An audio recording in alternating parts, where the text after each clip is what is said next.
Hello, ayan. Yan po yung mga pinamili namin na kuromi. Ayan.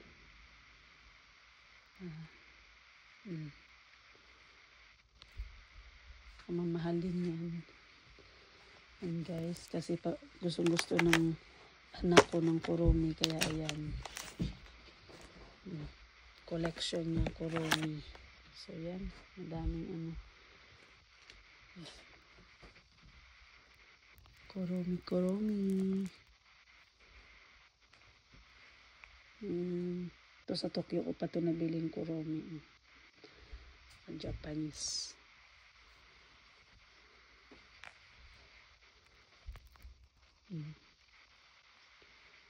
Kuromi. Tapos may map pa siyang kuromi. Yan.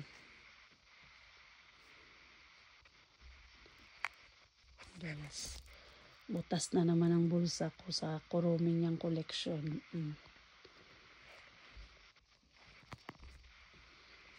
Yung cute na ito. Cute din ang price. Diba? Ang cute ng kuromi. Gaganda. Mag-best friend kasi ang kuromi at saka Hello Kitty. Ako naman paborito ko talaga Hello Kitty. So, siya ako Hello Kitty, siya naman ang kuromi. Yan, lahat collection ko yan before. So, siya ang nagmamana. Dami kong Hello Kitty sa Pinas.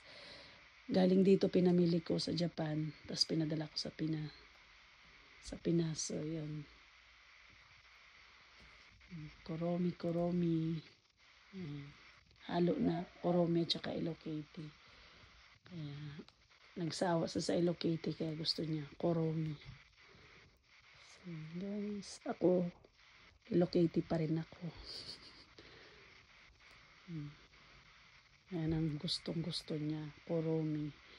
Yan, pagbigyan ang prinsesa ko kasi nag-iisang princess ko lang yan sa buhay ko. Kaya hindi ko man naranasan ng ganito, at least sa kanya ko man lang maibigay yung gusto niya. Yan. Yung collection niya yan. Kasi pag hindi niya naman magamit yan, pwede naman din yan bebenta. Yan. Collection lang po yan. Mangungulik lang siya ng kuromi. Yan. Sa mga gustong mag-ano dyan, bigyan nyo na lang yung anak ko ng kuromi. Wag. Yan ang gusto niya. Wag. Ha? Dami. Bakit?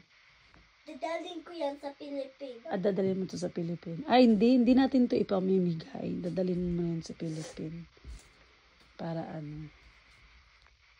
Diba? Collection mo yan eh.